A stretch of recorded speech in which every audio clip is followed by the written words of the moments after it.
बिहार में पथ निर्माण विभाग सबसे ज़्यादा प्रोजेक्ट पर काम कर रहा है। प्रधानमंत्री का जो पैकेज है उस पर भी पथ निर्माण विभाग में सबसे ज़्यादा काम हो रहा है। हमारे साथ पथ निर्माण विभाग के मंत्री हैं नितिन नवीन।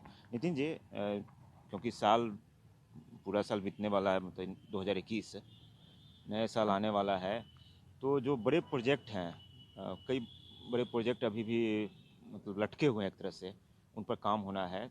जैसे एक्सप्रेसवे की हम बात करें, जो औरंगाबाद से दरभंगा के बीच बनना है, और जो जानकारी थी कि इसी साल शुरू हो जाना था, अभी तक कुछ हुआ नहीं। उसमें क्या कुछ आगे होना है? नहीं, देखिए, आमस दरभंगा पथ जिसकी बात आप सबसे पहले कर रहे थे एक्सप्रेसवे के रूप में, उसमें लैंड एक्विजिशन की सारी प्रक्रिया हम लोग पूरी कर लिए और केंद्र सरकार में भी मौत में उसका टेंडर अब हो गया है। उसके 4 पैकेज थे, 3 पैकेज का टेंडर हुआ है। देखिए, क्या है कि जो बिहार में लैंड एक्विजिशन की स्पीड है उसको हर साल हम लोगों ने गति दिया है और पूर्व में भी हमारे जो सरकारें रही, पूर्व में भी जो हमारे माननीय मंत्री लोग रहे और विभाग के लोगों ने काफ़ी स्पीडअप किया और अभी आमस दरभंगा पथ भी 3 पैकेज का टेंडर हो गया है।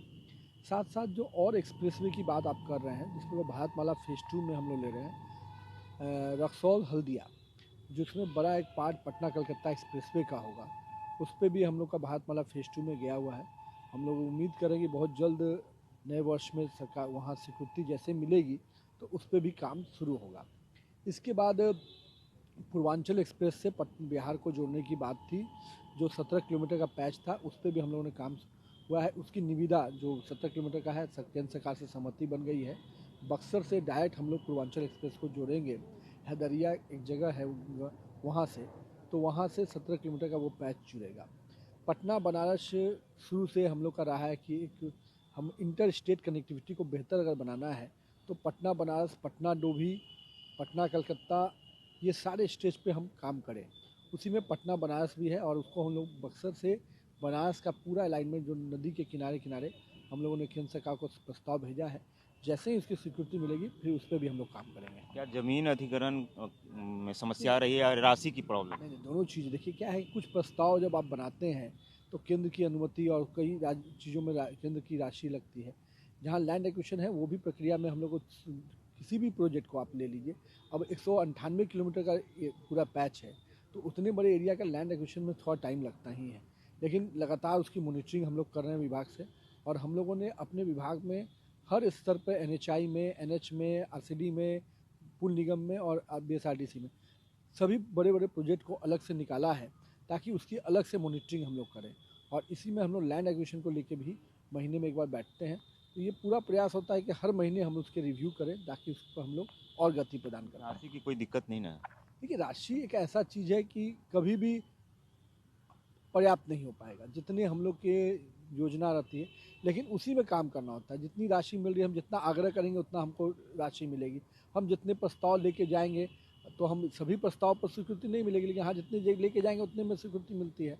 तो हम पूरी उम्मीद है, पिछले बार भी करीब हम लोग 54,000 करोड़ का प्रधानमंत्री पैकेज था, हम लोग अभी 1,17,000 करोड़ के से अधिक के काम बिहार में चल रहे हैं। इसके अलावा फिर भारतमाला फेज़ 2 में हम लोगों ने अपने तरफ से बड़ी प्रस्ताव रखे हैं। 8 बड़े बड़े प्रस्ताव फर्स्ट फेज में गए हैं। 8ठों में अगर हम लोग को स्वीकृति मिलती है तो फिर हम लोगों ने 4 और प्रस्ताव रखे दिए हुए हैं। तो हम ये नहीं कहते कि 12 का 12, लेकिन हमेशा ये प्रयास लगा रहता है कि डिपार्टमेंट का कि हम हमेशा अपने प्रस्ताव के साथ केंद्र के साथ रहें ताकि केंद्र में हम अधिक से अधिक योजनाओं को बिहार में लाने में सफल रहें। कि 2022 में बिहार में कई प्रोजेक्ट जमीन पर उतरेगा। देखिए, जो पुराने प्रोजेक्ट हैं उसको भी समय सीमा में ख़त्म करने की हमारी शुरू से योजना रही है। मुंगेर पुल को आपने देखा कि बहुत दिनों से चला था, उसको हम लोगों ने कंप्लीट करने का प्रयास किया। अभी कई ऐसे फ्लाईओवर, जो मीठापुर का फ्लाईओवर जो 19 साल से फंसा हुआ था, उसको हम लोग क्लियर किए। तो पुराने प्रोजेक्ट को भी समयबद्ध सीमा में ख़त्म करना, उसकी जो टेक्निकल लीगलिटीज़ है उसको दूर करना और नए प्रोजेक्ट के लिए नए मार्ग रास्ता प्रशस्त करना, ये नए वर्ष का हम लोग का संकल्प रहेगा। मुंगेर वाला जो पुल था उसका उद्घाटन टल गया, कई तरह की चर्चा थी, क्या अब होगा? देखिए, चर्चा अलग एक विषय है।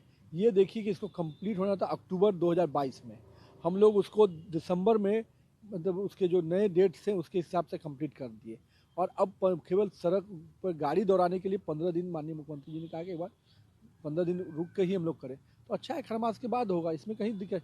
हम लोग ये था कि अटल जी ने ही इसको शुरू किया था तो अटल जी के जयंती के दिन हम लोग कर लें। हम लोगों ने योजना को कंप्लीट कर दिया, लेकिन होता है कि योजना कंप्लीट करने के बाद 15-20 दिन छोड़ा जाता है। उस पीरियड को हम लोग चाहते थे कि उस दिन हो जाए। माननीय मुख्यमंत्री जी ने दिशा निर्देश दिया कि नहीं, इसको बाद में किया है। इसमें बाकी कोई विषय नहीं है। लोगों के मन में भ्रम रहता है, उसको हम नहीं कर सकते, लेकिन इतना देखिए कि हम लोगों ने समय सीमा से पहले काम करके कहीं ना कहीं मुंगेर जो माननीय अटल जी को द्वारा शुरू किया गया था उसको कम समय सीमा में हम लोग कंप्लीट किए। ये हम लोग के लिए उपलब्धि का विषय है। आपके बगल के जो पड़ोसी प्रदेश है उत्तर प्रदेश में लगातार एक्सप्रेसवे का उद्घाटन हो रहा है। देखिए, तो जो चीज़ें देखिए राज्य में अलग अलग प्रोजेक्ट होते हैं और अलग अलग तरीके से चीज़, अभी जो एक बड़ा प्रोजेक्ट यूपी सरकार ने लिया उसको कंप्लीट किया। हम लोग भी समय सीमा पर, अभी महात्मा गांधी सेतु का आप देखिए, जो पैरेलल ब्रिज है, हम लोग मार्च 2024 में उसको कंप्लीट करने जा रहे हैं और बहुत ही कम समय सीमा पर वैसा ब्रिज कंप्लीट होगा। महात्मा गांधी सेतु का जो पुराना अलाइनमेंट है उसको भी हम लोग अगले वर्ष जनता को दे देंगे। विदुपुर कच्ची दरगाह, ये स्कीम जो 7 साल का था उसको हम लोगों ने 6 साल में लाया और हम लोग का प्रयास है कि उसको भी हम लोग कम। तो कई अलग अलग, जैसे बिहार क्या था, उत्तर बिहार दक्षिण बिहार कनेक्टिविटी की बात होती थी, तो पहले हम लोग उस स्टेज को पार करें। तो आज गंगा पे हम लोग करीब 1 दर्जन से अधिक ब्रिज का निर्माण कर रहे हैं। तो वो हमारे राज्य के लिए जो ज़रूरत था उसकी उपलब्धि है। अब इसके बाद अगले स्टेज में जब एक्सप्रेसवे का बात आता है तो हम एक्सप्रेसवे में भी हम 4 बड़े प्रस्ताव के साथ आगे बढ़ रहे हैं। भविष्य में उन पर भी काम करेंगे।